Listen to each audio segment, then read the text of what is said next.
কালীগঞ্জ উপনির্বাচনে জয়লাভের পর তৃণমূলের বিজয় মিছিল থেকে উড়ে আসা সকেট বোমায় প্রাণ হারিয়েছে বছর 9-এর তামান্না। তামান্না চলে যাওয়ায় অন্ধকার নেমে এসেছে একটি পরিবারে। নিরীহ বালিকা তামান্না বেঁচে নেই, কিন্তু প্রায় একই অভিজ্ঞতা নিয়ে বেঁচে আছে আরও এক কিশোরী, যে বলে ওঠে, ভোট এলেই ভয় লাগে। 7 বছর আগের বোমা বিস্ফোরণে হাত উড়ে যাওয়ার সেই স্মৃতি যেন এখনো দগদগে পৌলমীর চোখে। তারিখটা ছিল 2018 সালের 20 এপ্রিল। প্রতিদিনের মতো সেদিন সকালেও বাড়ির সামনের ফুল গাছ থেকে ফুল তুলতে গিয়েছিল হারোয়ার একরত্তি পৌলমী। কিন্তু সেই গাছের নিচেই পড়েছিল একটি বোমা। সেই বোমাকে বল ভেবে হাতে তুলে নেয় সে। নতুন বল পেয়েছে, সেই আনন্দে সেটা দাদুকে দেখানোর জন্য দৌড়ে যায় নিজের বাড়ির দিকে। তার দাদু দেখতে পায় নাতনির হাতে রয়েছে আস্ত তাজা বোমা। তৎক্ষণাৎ তিনি তার নাতনিকে বোমাটিকে ফেলে দিতে বলেন। বোমা ফেলতেই ঘটে বিস্ফোরণ। বাঁ হাত উড়ে যায় বছর 8-এর পৌলমী হালদারের।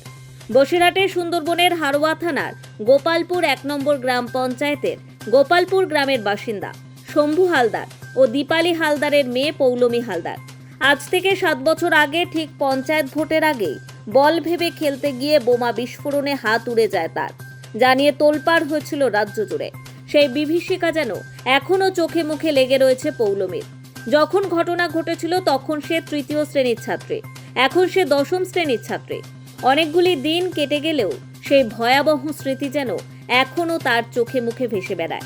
2018 সালে ও ভোরবেলা ফুল তুলতে গেছিল, যেয়ে দেখে একটা বল মতন পড়ে আছে।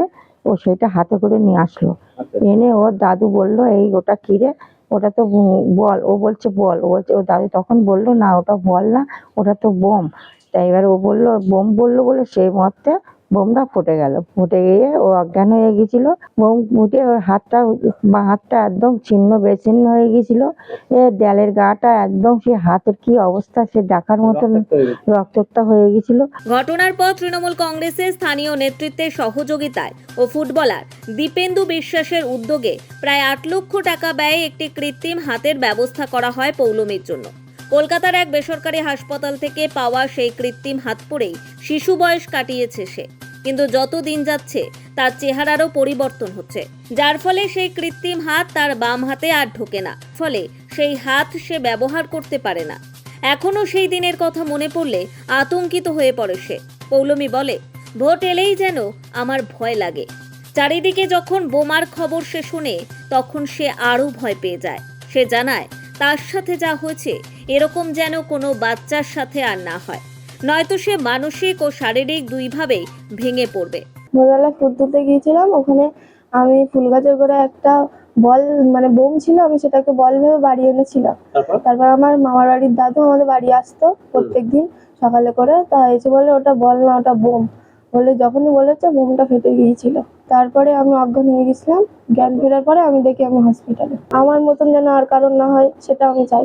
মুরগি পালন করে এই পরিবারটি তাদের সংসার চালায়। পৌলমীর বাবা নার্ভের রোগে আক্রান্ত, ফলে তিনি কাজ করতে পারেন না।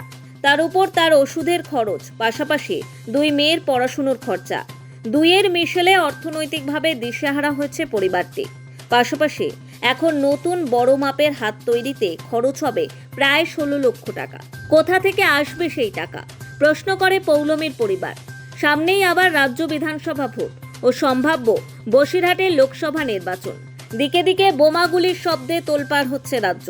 কিন্তু এখনো পৌলমীর কাছে 7 বছর আগের সেই দিন যেন এক অভিশপ্ত অধ্যায়। তামান্না নেই, থেকেও যেন অন্ধকার দিনের মধ্যে দিয়ে, দুঃস্বপ্নের মধ্যে দিয়ে আরেক তামান্না, পৌলমী হালদার। নোবেল বাংলা।